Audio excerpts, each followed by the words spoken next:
देखिए, ये तो कांग्रेस का मुद्दा, कांग्रेस की स्थिति तो आप देखिए कि वो ना तो सम्मान तो उन्होंने कभी नारी का देखा ही नहीं, उनके लिए उनकी राजनीतिक तुष्टीकरण से ऊपर कभी उठ नहीं पाई।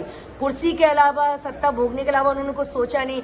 आप खुद देखिए ना कि आज जिस तरह से राजस्थान की शर्मनाक स्थिति कर दी कि वो प्रदेश जिसका नाम वीरता, त्याग, भूमि, भक्ति के लिए जाना जाता था, उस राजस्थान को आज भारत के किसी भी कोने में रेगिस्तान कहा जाता है। कितना दुखद होता है कि हम सब लोगों के लिए, आप सब भी, मैं सब भी, हम सब उस समाज के लोग हैं, उस धरती के लोग हैं जिसकी वीरता की गाथा, जिसके त्याग की भूमि जिसे कहा जाता है, जहां मान सम्मान के लिए वीरों ने हंसते हंसते प्राण गंवाए हैं, आज उसकी हालत ये कर दी है। तो महिलाओं को लेके इनकी नीति, इनकी सोच आपको दिख रही है। और मैं तो आपसे आह्वान करूंगी, लोकतंत्र के चौथे स्तंभ आप पूरे समाज में, आप सरकार को हिलाने की ताकत रखते हो। आप कोई भी संगठन हो, समाज हो, आप जगाने वाले लोग हैं, आप जागरण करने वाले लोग हैं। आप इस मुद्दे को और मजबूती से उठाइए कि जिस तरह से महिलाओं के साथ में आज प्रदेश में स्थिति चल रही है, मतलब नित्य हर दिन कोई दिन नहीं बचता है। मैं अलवर से हूं, अलवर में लगातार 2 दिन से पूरी रात भर गैंग रेप हो रहे हैं और कोई कानून का डर नहीं। और समुदाय विशेष के लोग तो पता नहीं अपने आप को किस उसमें दमदारी में लेके चलते हैं, उन्हें बिल्कुल डर नहीं है, क्योंकि उन्हें पता है ये तुष्टीकरण वाले लोगों की सरकार है,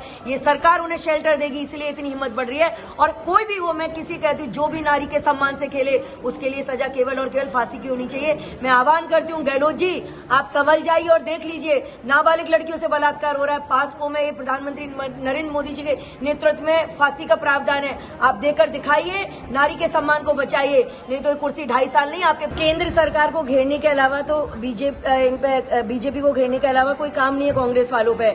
आप बताइए, कोरोना काल के वेंटिलेटर आते हैं, वो केवल प्रधानमंत्री का नाम ना हो जाए इसलिए कूड़े में डाल दिए जाते हैं, और ऑक्सीजन कंसंट्रेटर आते हैं। इनको तो केवल और केवल इससे है कि केवल कांग्रेस का क्या काम है, पूरे देश में कांग्रेस ने अपने अस्तित्व को समाप्त करने पे काम किया है, केवल और केवल ये सोच के कि भारतीय जनता पार्टी को कैसे खत्म किया जाए, उनका टारगेट इतना है। महंगाई जाके अपने जरा मुख्यमंत्री से बात करें ना, वो क्या कर रहे हैं राजकीय सरकार में बैठ के। आपने जवाब दिया चुनाव में, आपको शायद मीडिया इस बात को और बढ़ाए, प्रधानमंत्री नरेंद्र मोदी जी चुनाव के खर्चे बचें, इसके लिए बार बार आह्वान कर रहे हैं कि एक ही बार में चुनाव होना चाहिए, एक ही बार में, चाहे वो आम जनता की सरकार, केंद्र की सरकार हो, चाहे प्रदेश की सरकार हो, चाहे हमारी लोकल गवर्नमेंट हो, सब एक चुनाव में होना चाहिए। ये भी पहल, ये भी प्राथमिकता नरेंद्र मोदी सरकार ने दी है। प्रधानमंत्री उज्ज्वला योजना के तहत जो